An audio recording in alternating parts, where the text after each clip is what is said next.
পাঁচমিশালি শাক ভাজি একটি জনপ্রিয় বাঙালি রেসিপি, যেখানে বিভিন্ন ধরনের শাক একসাথে মিশিয়ে ভাজা হয়।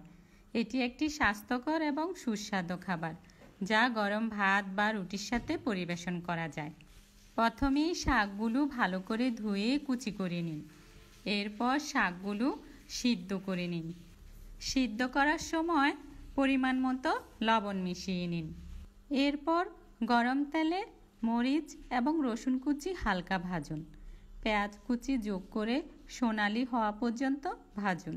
এরপর সিদ্ধ করা শাক যোগ করে ভালো করে মিশিয়ে নিন। ঢাকনা দিয়ে মাঝারি আঁচে 5 থেকে 7 মিনিট ভাজুন। মাঝে মাঝে নেড়ে দিন। শাক নরম হয়ে গেলে এবং পানি শুকিয়ে গেলে নামিয়ে পরিবেশন করুন। বিভিন্ন ধরনের শাক ব্যবহার করে দেখতে পারেন, যা আপনার পছন্দ এবং হাতের কাছে যা আছে তার উপর নির্ভর করে। স্বাদ বাড়ানোর জন্য সামান্য পরিমাণ মশলা বাটা যোগ করতে পারেন।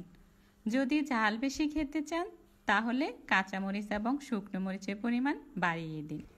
আপনি চাইলে বিভিন্ন সবজি যেমন বেগুন, আলু ইত্যাদিও যোগ করতে পারেন। আবার ফোড়নের সাথে কালো জিরা বা সর্ষের তেলও ব্যবহার করতে পারেন। পাঁচমিশালি শাক রান্না একটি মুখরোচক ও স্বাস্থ্যকর খাবার। এই শাক সাধারণত ভাজি বা হালকা ঝোলের আকারেও রান্না করা হয়। কাঁকরোল ভাজার জন্য মশলা মাখতে প্রথমেই কাঁকরোল ভালো করে ধুয়ে পছন্দসই আকারে কেটে নিন।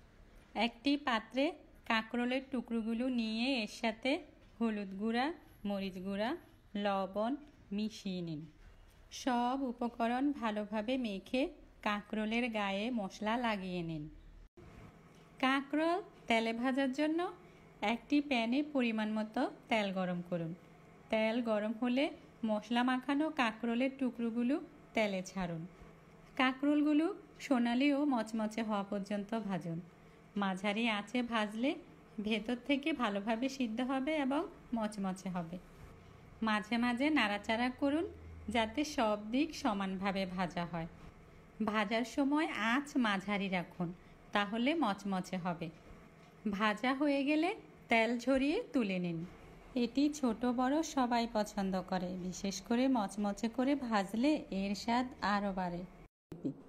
কাঁকরোলে লবণ হলুদ মেখে সোনালি বাদামি করে ভেজে তুলে রাখুন।